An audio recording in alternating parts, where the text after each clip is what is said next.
Every one. അപ്പോൾ നമ്മുടെ first sem MCOMലെ ബിസിനസ് എൻവിറോൺമെൻറ്റ് ആൻഡ് പോളിസി എന്നുള്ള സബ്ജക്റ്റാണ് നമ്മൾ ഡിസ്കസ് ചെയ്യേണ്ടായിരുന്നത്. അതിൽ 5 മാർക്ക് ഇമ്പോർട്ടൻറ്റ് റിപ്പീറ്റഡ് ക്വസ്റ്റ്യൻസും ആൻസേഴ്സും ആയിരുന്നു പറയുണ്ടായിരുന്നത്. ഓൾറെഡി കുറച്ച് ക്വസ്റ്റ്യൻസ് ആദ്യം ചെയ്തിട്ടുണ്ട്, അത് കാണാത്തവരുണ്ടെങ്കിൽ കണ്ടു നോക്കാം കേട്ടോ. അപ്പോൾ നമ്മൾ നെക്സ്റ്റ് പറയാനായിട്ട് പോണ ഇമ്പോർട്ടൻറ്റ് ക്വസ്റ്റ്യൻ ആണ് distinguish the role played by NITI Aayog and planning commission. അപ്പോൾ നീതി ആയോഗിൻ്റെ റോൾസ് എന്തൊക്കെയായിരുന്നു, പ്ലാനിംഗ് കമ്മീഷൻ്റെ റോൾസ് എന്തൊക്കെയായിരുന്നു എന്ന് ഡിസ്റ്റിങ്വിഷ് ചെയ്യാനായിട്ടാണ് പറഞ്ഞിട്ടുള്ളത്. അപ്പം നമുക്ക് സ്റ്റാർട്ട് ചെയ്യാം അല്ലേ. പ്ലാനിംഗ് കമ്മീഷൻ എന്ന് പറഞ്ഞു കഴിഞ്ഞാൽ നമ്മുടെ മിനിസ്ട്രീസിനും സ്റ്റേറ്റ് ഗവൺമെൻറ്റിനൊക്കെ ഫണ്ട് അലോക്കേറ്റ് ചെയ്യാനായിട്ടുള്ള പവേഴ്സ് ആർക്കുണ്ടായിരുന്നു? പ്ലാനിംഗ് കമ്മീഷൻ ഉണ്ടായിരുന്നു. മിനിസ്ട്രീസിനും സ്റ്റേറ്റ് ഗവൺമെൻറ്റിനൊക്കെ ഫണ്ട് അലോക്കേറ്റ് ചെയ്യാനായിട്ടുള്ള പവർ ആർക്കുണ്ടായിരുന്നു? പ്ലാനിംഗ് കമ്മീഷൻ ഉണ്ടായിരുന്നു. എന്നാൽ നീതി ആയോഗിന് ആ ഒരു പവർ ഉണ്ടോ? ഇല്ല. അത് എന്ത് മാത്രമാണ്? ഒരു അഡ്വൈസറി ബോഡി അല്ലെങ്കിൽ ഒരു തിങ്ക് ടാങ്ക് എന്ന് പറയാം നമുക്ക്. ആ ഒരു തിങ്ക് ടാങ്ക് അല്ലെങ്കിൽ അഡ്വൈസറി ബോഡിയാണ് ആര്? നീതി ആയോഗ് എന്നുള്ളത്. പിന്നെ ഈ ഒരു ഫണ്ട് അലോക്കേറ്റ് ചെയ്യാനായിട്ടുള്ള പവർ ആരുടെ കയ്യിലാണ് ഉണ്ടായിരിക്കുക? ഫിനാൻസ് മിനിസ്ട്രിയുടെ കയ്യിലാണ് നീതി ആയോഗിൻ്റെ കേസിൽ ഉണ്ടായിരിക്കുക. പക്ഷേ പ്ലാനിംഗ് കമ്മീഷൻ ആയിരുന്നപ്പോൾ മിനിസ്ട്രീസിനും സ്റ്റേറ്റ് ഗവൺമെൻറ്റിനൊക്കെ ഫണ്ട് അലോക്കേറ്റ് ചെയ്യാനായിട്ടുള്ള പവർ ആർക്കുണ്ടായിരുന്നു? പ്ലാനിംഗ് കമ്മീഷൻ ഉണ്ടായിരുന്നു. അതുപോലെ തന്നെ പ്ലാനിംഗ് കമ്മീഷനിൽ ലാസ്റ്റ് കമ്മീഷനിൽ 8 ഫുൾ ടൈം മെമ്പേഴ്സ് ഉണ്ടായിരുന്നു എന്നാണ് പറയുന്നത്. 8 ഫുൾ ടൈം മെമ്പേഴ്സ് ഉണ്ടായിരുന്നു. എന്നാൽ നീതി ആയോഗിൻ്റെ കേസിൽ പ്ലാനിംഗ് കമ്മീഷനിലുള്ള അത്ര ഫുൾ ടൈം മെമ്പേഴ്സ് ഇല്ല. Number of full time members കുറവാണ്. എന്തിനെ വെച്ച് നോക്കുമ്പോൾ? പ്ലാനിംഗ് കമ്മീഷനെ വെച്ച് നോക്കുമ്പോൾ നീതി ആയോഗിൽ. അതുപോലെ പ്ലാനിംഗ് കമ്മീഷനിൽ സ്റ്റേറ്റിൻ്റെ റോള് വളരെ കുറവായിരുന്നു.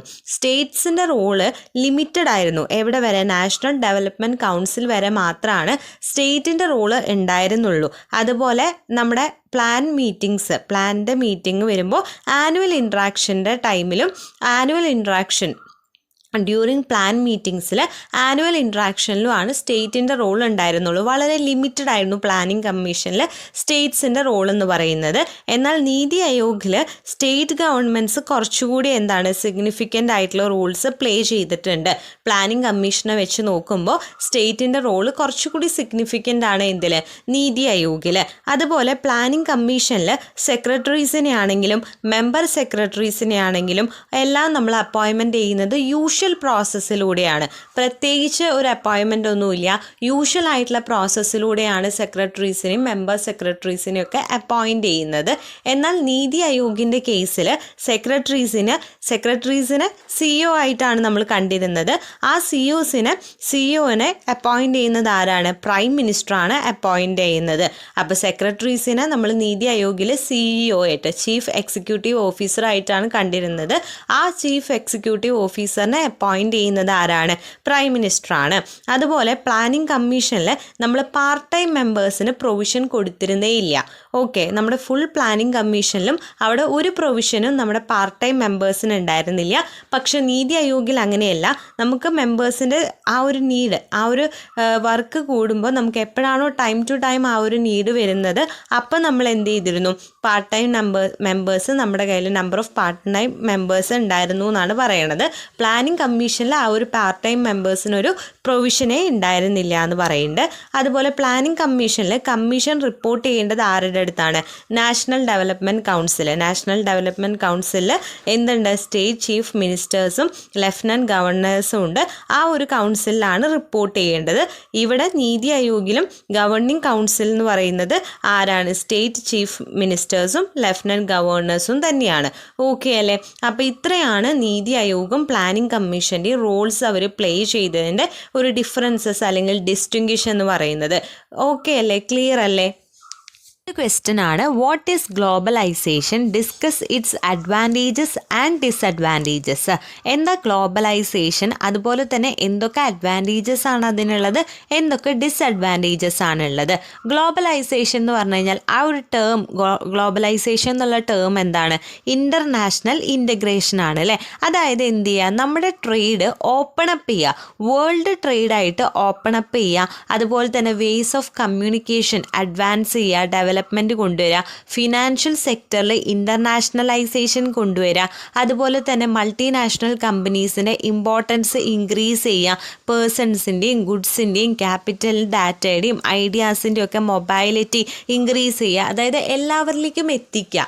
നമ്മുടെ ട്രേഡ് എന്താണ്, ഒരു ബൗണ്ടറീസും ഇല്ലാതെ മൊത്തത്തിൽ എന്താണ് നമ്മൾ കൊണ്ടുപോവുകയാണ് അല്ലേ. കുറച്ച് ത്രൂ ഔട്ട് ബൗണ്ടറീസ് ഇല്ലാണ്ട് നമ്മൾ കുറച്ചുകൂടി ഈസിയർ ആയിട്ട് കമ്മ്യൂണിക്കേറ്റ് ചെയ്യുക, നമ്മുടെ ട്രേഡ് ഇൻ്റർനാഷണൽ ട്രേഡ് ആക്കുക. അങ്ങനെ ചെയ്യുന്നതിനെയാണ് ഗ്ലോബലൈസേഷൻ എന്ന് പറയുന്നത്. ഗ്ലോബലൈസേഷൻ്റെ ഇമ്പാക്റ്റ് എല്ലാ സെക്ടേഴ്സിലും, അഗ്രികൾച്ചർ ആയിക്കോട്ടെ, മാനുഫാക്ചറിങ് ആയിക്കോട്ടെ, ഫിനാൻഷ്യൽ ആയിക്കോട്ടെ, ഹെൽത്ത് സെക്ടർ ആയിക്കോട്ടെ, അതർ ഏരിയാസിലായിക്കോട്ടെ, എല്ലാത്തിലും എന്ത് ചെയ്തിട്ടുണ്ട്, ഇമ്പാക്റ്റ് ചെയ്തിട്ടുണ്ട് എന്നാണ് പറയുന്നത്. അപ്പോൾ ഗ്ലോബലൈസേഷൻ എന്ന് പറഞ്ഞാൽ തന്നെ ഇൻ്റർനാഷണൽ ഇൻറ്റിഗ്രേഷൻ ആണ്. നമ്മുടെ ട്രേഡ് വേൾഡ് വൈഡ് എന്ത് ചെയ്യുക, ഓപ്പൺ ചെയ്യുക, കമ്മ്യൂണിക്കേഷൻ ബൗണ്ടറീസ് ഇല്ലാതെ കമ്മ്യൂണിക്കേഷൻ ഈസിയർ ആക്കുക. അതുപോലെ തന്നെ എന്ത് ഇൻക്രീസ് ചെയ്യുക, മൾട്ടിനാഷണൽ കമ്പനീസിൻ്റെയും അതുപോലെ പേഴ്സൺസിൻ്റെ, ഗുഡ്സിൻ്റെ, ക്യാപിറ്റൽ ഡാറ്റയുടെ, ഐഡിയാസിൻ്റെ ഒക്കെ മൊബൈലിറ്റി ഇൻക്രീസ് ചെയ്യുക, ഫിനാൻഷ്യൽ സെക്ടറിൽ ഇൻ്റർനാഷണലൈസേഷൻ കൊണ്ടുവരിക. ഇതൊക്കെയാണ് ഗ്ലോബലൈസേഷൻ ചെയ്തത്, അല്ലെങ്കിൽ ഗ്ലോബലൈസേഷൻ എന്ന് പറയുന്നത് കേട്ടോ. ഇനി ഇതിൻ്റെ അഡ്വാൻറ്റേജസ് ചോദിക്കുകയാണെന്നുണ്ടെങ്കിൽ, നമ്മുടെ ഗ്ലോബലൈസേഷൻ വന്നതോട് കൂടിയിട്ട് ഇന്ത്യയിലെ ബിസിനസ് എന്തായി, കുറച്ചുകൂടി കോമ്പറ്റേറ്റീവ് ആയി എന്നാണ് പറയുന്നത്. അതുപോലെ തന്നെ ഇക്കണോമിക് ക്രൈസിസ് എന്തായി, ഫീവറായി, കുറഞ്ഞു. ഗ്ലോബലൈസേഷൻ കാരണം ഇക്കണോമിക് ക്രൈസിസ് കുറഞ്ഞു. അതുപോലെ തന്നെ കമ്മ്യൂണിക്കേറ്റ് ചെയ്യാൻ ഈസിയറായി, ത്രൂ ഔട്ട് ബൗണ്ടറീസ് നമുക്ക് കമ്മ്യൂണിക്കേറ്റ് ചെയ്യാൻ കുറച്ചുകൂടി ഈസിയറായി. അതുപോലെ തന്നെ നമുക്ക് ബെറ്റർ ആയിട്ടുള്ളതും ചീപ്പർ ആയിട്ടുള്ള പ്രോഡക്ട്സ് കിട്ടാൻ തുടങ്ങി. ഇൻ്റർനാഷണൽ ട്രേഡിനെ അത് എൻകറേജ് ചെയ്ത് തുടങ്ങി. അതുപോലെ തന്നെ പുതിയ ടെക്നോളജീസിൻ്റെ ഇമ്പ്രൂവ്മെൻറ്റിനെ ഹെൽപ്പ് ചെയ്യാൻ തുടങ്ങി. ഹൈ സ്റ്റാൻഡേർഡ് ഓഫ് ലിവിങ് ആയി, ആളുകളുടെ സ്റ്റാൻഡേർഡ് ഓഫ് ലിവിങ് ഹൈ ആയി. അതുപോലെ തന്നെ ഇൻഡസ്ട്രിയലൈസേഷൻ ഫേവർ ചെയ്യാനും എൻകറേജ് ചെയ്യാനും ഗ്ലോബലൈസേഷൻ നോക്കിയിട്ടുണ്ട്. അതുപോലെ തന്നെ ഇൻ്റർനാഷണൽ ആയിട്ടുള്ളതും മൾട്ടിനാഷണൽ ട്രേഡിനെയും സപ്പോർട്ട് ചെയ്തിട്ടുണ്ട്. ഇത്രയൊക്കെ അഡ്വാൻറ്റേജസ് ആണുള്ളത്. അതായത് മെയിനായിട്ട് ഗ്ലോബലൈസേഷൻ വന്നോട് കൂടിയിട്ട് ഇന്ത്യയിലെ ബിസിനസ് എന്തായി, കുറച്ചുകൂടി കോമ്പറ്റേറ്റീവ് ആയി. അതുപോലെ തന്നെ ഇക്കണോമിക് ക്രൈസിസ് ഫീവറാക്കി, കമ്മ്യൂണിക്കേറ്റ് ചെയ്യാൻ കുറച്ചുകൂടി ഈസിയർ ആക്കി, ത്രൂ ഔട്ട് ബൗണ്ടറീസ് കമ്മ്യൂണിക്കേറ്റ് ചെയ്യാൻ കുറച്ചുകൂടി ഈസിയർ ആയി. അതുപോലെ തന്നെ ബെറ്റർ ആയിട്ടുള്ളതും ചീപ്പർ പ്രോഡക്ട്സ് കിട്ടാൻ തുടങ്ങി. ഇൻ്റർനാഷണൽ ട്രേഡ് എൻകറേജ് ചെയ്യാനായിട്ട് തുടങ്ങി. ന്യൂ ടെക്നോളജീസിൻ്റെ ഇമ്പ്രൂവ്മെൻറ്റ് കൊണ്ടുവന്നു. സ്റ്റാൻഡേർഡ് ഓഫ് ലിവിങ് കുറച്ചുകൂടി കൂടി. അതുപോലെ തന്നെ ഇൻഡസ്ട്രിയലൈസേഷൻ ഫേവർ ചെയ്യാനും എൻകറേജ് ചെയ്യാനും തുടങ്ങി. International and multinational trade. ഇത്രയൊക്കെയാണ് അഡ്വാൻറ്റേജസ് ആയിട്ട് പറയണേ. ഇതേപോലെ തന്നെ എന്തുണ്ട്, ഡിസഡ്വാൻറ്റേജസും ഉണ്ട്.